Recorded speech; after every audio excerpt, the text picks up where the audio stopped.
Islamic TV, একটি সুন্দর পৃথিবীর জন্য। আউযু বিল্লাহি মিনাশ শাইতানির রাজিম। বিসমিল্লাহির রহমানির রহিম। নাহমাদুহু ওয়া নুসাল্লি আলা রাসূলিহিল কারীম। সুধী দর্শক মণ্ডলী, আসসালামু আলাইকুম ওয়া রাহমাতুল্লাহ। ইসলামিক টিভির মুসলিমদের মুসলমান হওয়ার কাহিনী অনুষ্ঠান থেকে আমি ইয়াসির আহমেদ আপনাদের সবাইকে স্বাগত জানাচ্ছি। দর্শক মণ্ডলী, আমরা গত কয়েকটি পর্বে আরও দুজন মুসলিমকে দাওয়াত দিয়েছিলাম ইসলামিক টিভিতে। বর্তমান বিশ্বের সমস্ত মুসলমান ও অমুসলমান সবারই জানার একটি বিশেষ আগ্রহ থাকে, কেন দলে দলে মানুষ মুসলমান হচ্ছে। কি পার্থিব কোনো কিছু অর্জনের জন্য, নাকি অন্য একটি গোপন রহস্য রয়েছে এখানে? দর্শক মণ্ডলী, the nature of truth is it must be revealed. সত্য লুকিয়ে রাখা যায় না। ইসলাম একটি সর্বকালীন ধর্ম, জীবন বিধান। এটি একটি শান্তির ধর্ম। বিশ্বের সবাই চায় শান্তির ছায়াতলে আশ্রয় নিতে। আর বিশ্বের কোটি কোটি মানুষের মধ্য থেকে আমরা যারা আল্লাহর হেদায়েত পেয়ে আল্লাহর রহমতের ছায়াতলে আশ্রয় পেয়েছি, আমরা সত্যিই সৌভাগ্যবান। আজকে আপনাদের জন্য এমন একজনকে ইসলামিক টিভিতে দাওয়াত করেছি। তিনি আপনাদের শোনাবেন তার ইসলাম গ্রহণের কাহিনী এবং তার সার্বিক অবস্থা ইসলাম গ্রহণের পূর্বে এবং পরে। আমাদের সাথে আজকে আছেন মোহাম্মদ আব্দুর রহমান রকিব ভাই। তিনি দারুল ইহসান ইউনিভার্সিটিতে একজন লেকচার হিসেবে কর্মরত আছেন। চলুন দর্শক মণ্ডলী, তার সাথে আমরা পরিচয় হয়ে নেই।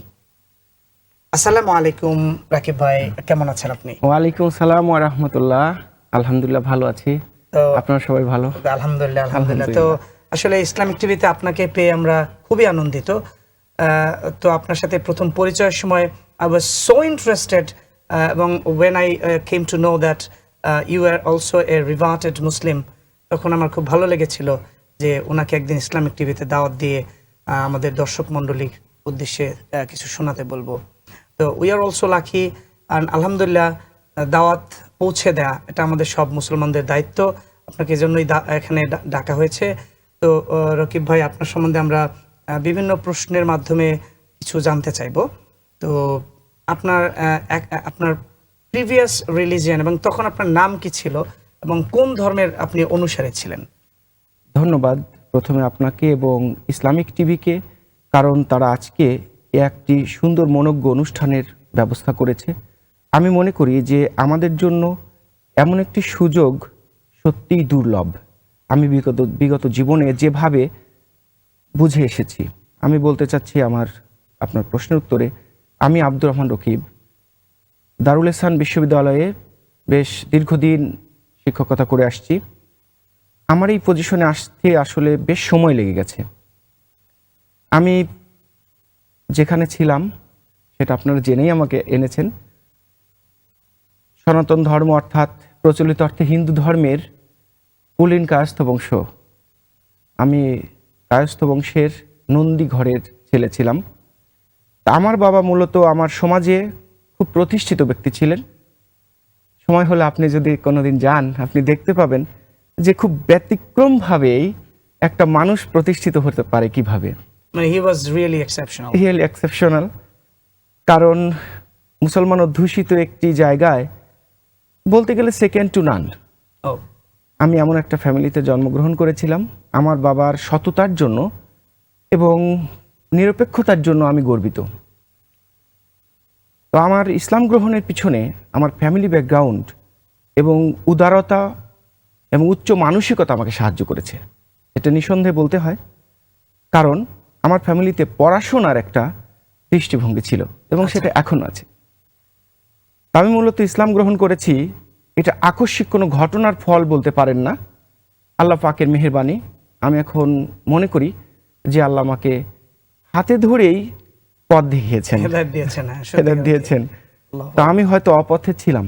অপথে বলছি এজন্য, এটাও কোনো ইমোশনের কথা নয়।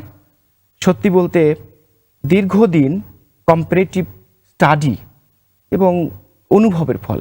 এই কথাটি আমি বলছি, এটা ঠিক আমার সত্যিকারের অনুভূতি থেকে। এটা মিডিয়ার সামনে দাঁড়িয়ে একটি কথা বলার জন্য কথা নয়, আচ্ছা আচ্ছা। To speak frankly. তো সেখানে আমার বিষয়টা যেটা বলছি, সেটা আমি আগে থেকেই হিন্দু ধর্মে থাকা অবস্থায়ও অন্য কিছু পড়াশোনা করতাম, সেটা ধর্মীয়, রাজনৈতিক কিংবা অন্য কিছু। এবং আপনি একটু হয়তো আশ্চর্য হবেন যে আমাদের দেশের ছেলেমেয়েরা এত অল্প বয়সে কেউ লেখাপড়া করে না। আচ্ছা। আমার কনভার্সনের সিদ্ধান্তটা হয় ঠিক ক্লাস 7-এ, অনেক আগে, ছোট তখন। 83। তখন আমি ইসলামিয়াত পড়তাম। তো ইসলামিয়াত গ্রন্থে একটা বিষয় ছিল, সেটা মোস্ট প্রবাবলি সূরা বাকারার। আমি ওটাকে টেস্ট করে নিয়ে জন্য যে বিষয়টা তো ওই গ্রন্থে যেটা ছিল, ওই সময় কিন্তু আমি আরবি পড়তে পারতাম না।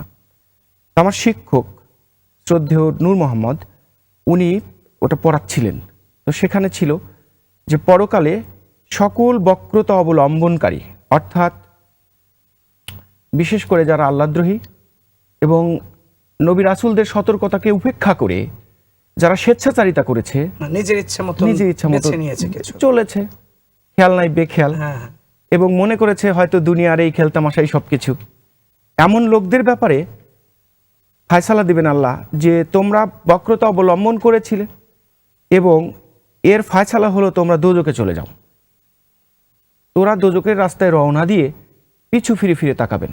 হ্যাঁ, তো পিছনে ফিরে তাকাবেন বলছে, আল্লাহ জিজ্ঞেস করবেন যে খুব ড্রামাটিক লেগেছে জিনিসটা আমার কাছে, যে সুন্দর লেগেছে, যে তোমরা ফিরে ফিরে তাকাচ্ছ কেন?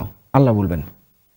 তখন ওরা বলবে, আল্লাহ আমরা ভুল করে এসেছি, আমাদেরকে আবার সৃষ্টি করা হোক, এবং সৃষ্টি করলে আমরা আপনার আনুগত্য করে আসব, আবার ঠিক কাজ করে আসবো। ঠিক কাজ করে আসব।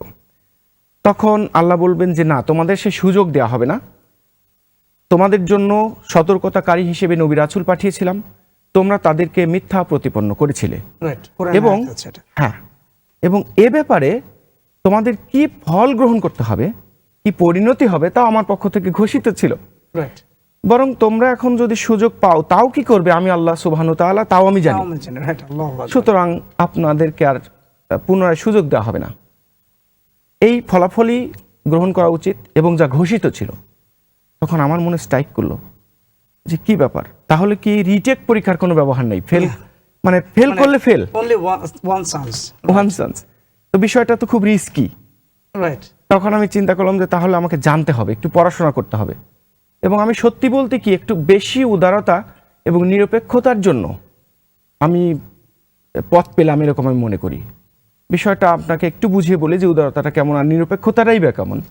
আমি চিন্তা করলাম যে মুহাম্মদ যার কথা বলা হয়েছে কুরআনে, এবং মুসলমানরা যাকে নবী বলছেন, আমি তো তখন মুহাম্মদ সাল্লাল্লাহু আলাইহি সাল্লামও বলি না তখন, আর তিনিও আমার শত্রু নন, আবার কৃষ্ণও আমার বন্ধু নন যে আমি কৃষ্ণের কথা মানব, এরকম নয়।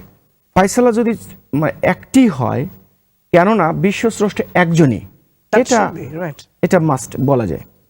তো আমার ওই সময় চিন্তা হলো যে অবশ্যই তার একটি বিধান আছে, সে বিধানটি আমার খোঁজা দরকার। আজকে যদি ফেল করে যাই, তাহলে এখন কি ইয়াসির ভাইয়ের জন্য ফেল করলাম, না আমার আব্বার কথা শুনে ফেল করলাম, নাকি আমার উপরে যে রয়েছে ধর্ম প্রচারক তার কথা শুনে ফেল করলাম, সেইটা কিন্তু বিষয় না।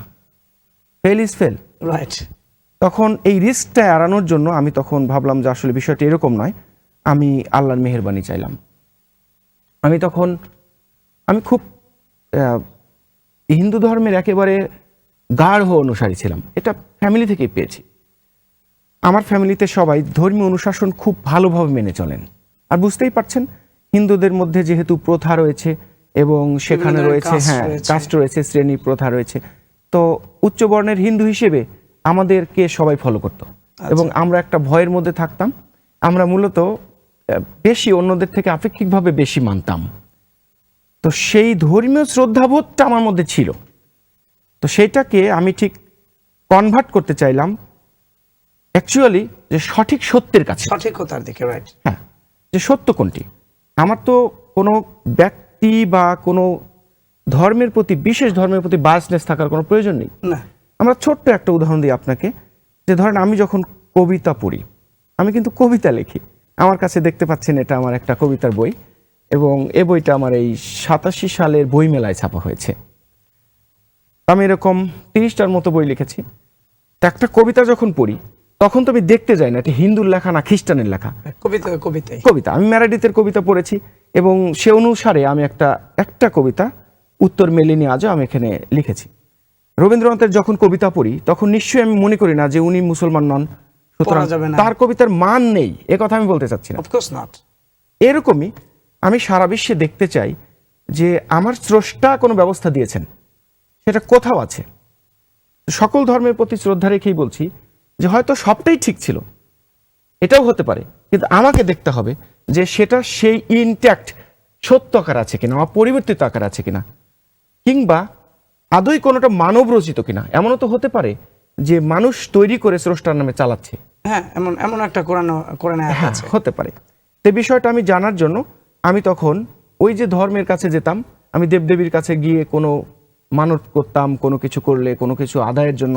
কিন্তু তখন আমার কথা বলা আরম্ভ হলো এভাবে যে আমি কোথাও গিয়ে বলতাম আমি ঠিক দেবীর কাছে চাইতাম না, আমি যখন ভালো কিছু চাইতাম, আগের কথা বলছি, তখন একটা হয়তো একটু শ্লোক পড়ে নিতাম, যা দেবী সর্বভূতেষু শান্তিরূপেণ সংস্থিতা নমস্তস্যৈ নমস্তস্যৈ নমো নমো বলে শুরু করতাম। আচ্ছা, এখন আমি যদি আল্লাহু আকবার বলে শুরু করি তা আমার ভয় আছে, আমি তো শিওর না।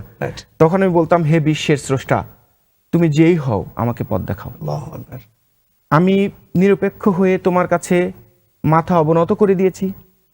আমি জানি না এই বিরাট বিশ্বে আমি ছোট্ট একটি আব্দুর রহমান রকিব, সে সময় ছিলাম, আমি বলছি আমার নাম ছিল নারায়ণচন্দ্র নন্দী।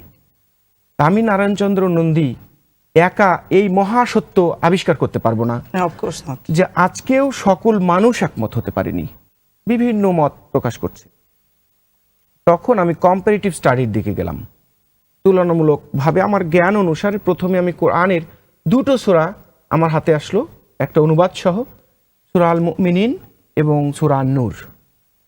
প্রথমে আমি চমৎকৃত হয়েছি সূরা আন-নূরে সামাজিক ব্যবস্থার আলোচনা দেখে, কোন অপরাধ করলে কি হবে, হ্যাঁ অধিকার, অনেক কিছু আমি অত বুঝিনি তখন।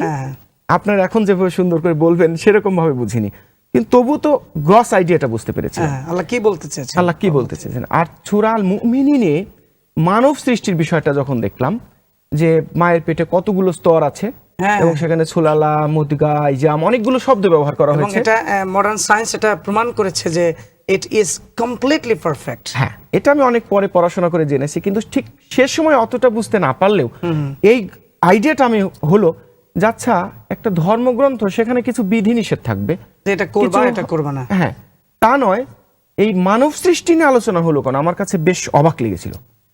তখন আমার পড়ার জন্য আরো বেশি আকর্ষণ সৃষ্টি হলো, যা আসলে তো পড়তে হবে, এরকম থাকা যাবে না। তো পক্ষান্তরে আমি তবু মনে করলাম যে আমি ভুল করছি না, তো আমি হিন্দু ধর্মের উপর আবার পড়াশোনা শুরু করলাম। এবং পড়াশোনা শুরু করতে গিয়ে তৎকালীন খুব বড় একজন পণ্ডিতের দেশের যদু গোপাল গোস্বামী, আমার প্রিয় শিক্ষক, শ্রদ্ধেয় শিক্ষক, ওনার কাছে আমি সংস্কৃত পড়া শিখলাম। আচ্ছা, পড়তে পড়তে সংস্কৃত আমার মাতৃভাষার মতো হয়ে গেল অনেকটা। তো সংস্কৃত, অতঃপর আরবি শিখলাম। তো হিন্দু ধর্মের প্রচলিত যে গ্রন্থগুলো পাওয়া যায় তা বলতে গেলে প্রায় সবই পড়াশোনা হলো, অনেক বছর লাগলো। কিন্তু সেগুলোর মধ্যে আমার সবচেয়ে যেটা মনে হলো সেটা হলো, প্রথমেই যেটা মনে হলো, আমার ক্ষুদ্র ব্রেন তখন আমার কাছে যেটা মনে হলো যে কিছুটা কাহিনী নির্ভর, জীবন বিচ্ছিন্ন কিছু আনুষ্ঠানিকতা, মিথোলজি, এই জিনিসটা আমার চোখে পড়লো। আর একটা জিনিস মনে হলো যে পরস্পর সাংঘর্ষিক কিছু বক্তব্য, এটা আমাকে খুব বেশি আঘাত করলো। এখনই বলা হচ্ছে যে স্রষ্টা এক, সেখানে বলা হচ্ছে, যদিও বলা হচ্ছে ঈশ্বর, মুসলমানরা বলছে আল্লাহ, এতটুকু পার্থক্য। কিন্তু অলরাইট, নামে তো কোনো বিষয় না। তো একবার মনে করলাম যে হয়তো ঠিকই আছে, কিন্তু তখন যখন দেখলাম যে স্রষ্টার সার্বভৌমত্ব নেই, স্রষ্টা একটা পুতুল নবাবের মতো আছে, কিন্তু তার ক্ষমতাকে ভাগাভাগি করে নিয়েছে অনেক দেবদেবী, একটা ব্যাপার। 2 নম্বর হলো এই স্রষ্টা নিজেই বিভিন্ন যুগে জন্মগ্রহণ করে থাকে। আপনারা হয়তো অনেক সময় মিডিয়াতেই গীতা পাঠ শুনেছেন, যদা যদা হি ধর্মস্য গ্লানির্ভবতি ভারত, সেটার কথা বলছি। তো সেখানে বলা হচ্ছে যে ধর্মের যখন গ্লানি হয়, অধর্ম বেড়ে যায়, ধর্মকে সংস্থাপন করার জন্য এবং দুষ্কৃতকারীদেরকে শাস্তি দেবার জন্য এবং শিষ্টদের পোষণ করার জন্য সত্য প্রতিষ্ঠার জন্য যুগে যুগে আমি জন্মগ্রহণ করে থাকি। ভগবান জন্মগ্রহণ করে হ্যাঁ, থাকেন। ঈশ্বর জন্মগ্রহণ করে থাকেন।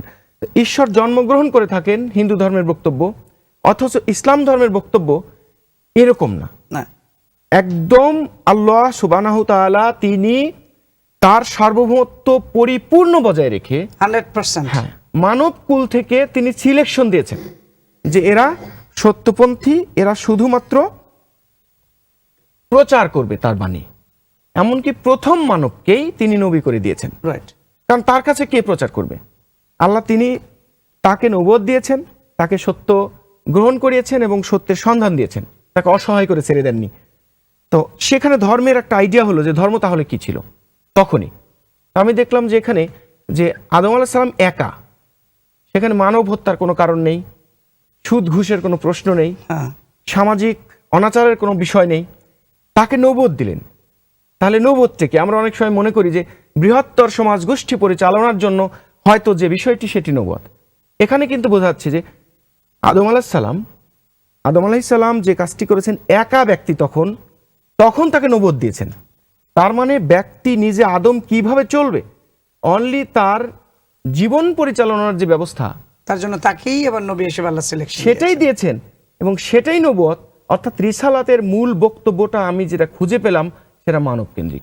অর্থাৎ ঠিক মানুষের কি প্রয়োজন, সে যদি একজন মানুষ হয় কিংবা আজকের বিশ্বের যে 650 কোটি মানুষ, সবটাই যে মানুষের কি প্রয়োজন সেটা আল্লাহ দিলেন। আমরা হয়তো এটাকে ধর্ম বলছি বা একটা কিছু নাম দিয়েছে, ব্র্যান্ড তো দরকার হয়। আমরা কেউ বলছি ইসলাম, কেউ বলছি খ্রিস্টান, যেটাই বলি না কেন, আমি যেটা বুঝতে পেরেছি সেটা হলো আল্লাহ কোনো ব্যবস্থা দিয়েছেন প্রথম মানবকে। আচ্ছা আচ্ছা। তো রকিব ভাই, আপনি যখন আপনার আব্বা আম্মা দেখতেন যে আপনি এ ধরনের বই পড়ছেন, হাই স্কুলে বসেই পড়া শুরু করেছেন, তা করেছি। মানে was there any resistance from them or not? একটু আমি খুব নিজেকে সৌভাগ্যবান মনে করি এই ব্যাপারে, কারণ আমার আব্বা বাধা দেননি, বরং তিনি খুব পড়াশোনার প্রতি অনুরক্ত ছিলেন। আচ্ছা, আমি একটা বই নিয়ে যেতাম, তখন একটা বই ঠিক 100 পাওয়ারের একটা বাল্ব, তার নিচে দাঁড়িয়ে উনি তখনও 60 বছরের একজন মানুষ, আমি তার 12তম সন্তান, তার বয়স তো অনেক হবেই। তো তখন উনি বাল্বের নিচে দাঁড়িয়ে পুরা বইটা শেষ না করে, মানে উনি উনিও উঠতেন বই না। পড়ার প্রতি প্রচন্ড হ্যাঁ, অনুরক্ত ছিলেন। আমার তার মানে বাসায়- আপনার ইসলামিক বই পড়তে বা অন্য যে যে কোনো কোনো সাইডের বই পড়তে আপনার অতটা রেজিস্ট্যান্স না, ছিল না, না। আমার সমাজে তো এভাবে আপনার ইসলামের প্রতি আগ্রহ মোটামুটি জন্মেছে ওখান থেকে। যে ওখান তো থেকে রাকিব ভাই, আসলে আপনার সাথে আমরা কয়েকটি পর্বেই আমরা কথা বলবো ইনশাআল্লাহ দর্শকদের উদ্দেশ্যে। তো আমাদের প্রত্যেকটা পর্বে একটা লিমিটেড টাইম আছে। আজকে এখানে আমাদের সময় শেষ হয়ে যাচ্ছে। আগামী পর্বে আপনার কাছ থেকে শুনে নেব আপনি ইসলামের প্রতি আরো কিভাবে অনুরক্ত হলেন এবং কি কি জিনিস আপনাকে বেশি আকৃষ্ট করেছিল এবং আপনি আলটিমেটলি কিভাবে মুসলমান হলেন। তো আগামী পর্বে আপনার সাথে ইনশাআল্লাহ আবার কথা হবে। দর্শক মণ্ডলী, আজকে এ পর্যন্তই। রাকিব ভাইয়ের কাছ থেকে আমরা আগামী পর্বে আরো অনেক কিছু জিনিস শুনে নেব। অবশ্যই আপনারা আগামী পর্বে আমাদের সাথে থাকবেন। দর্শক মণ্ডলী, তো আজকে এ পর্যন্তই। আসসালামু আলাইকুম রহমতুল্লাহি ওয়া বারাকাতুহু। ইসলামিক টিভি, একটি সুন্দর পৃথিবীর জন্য।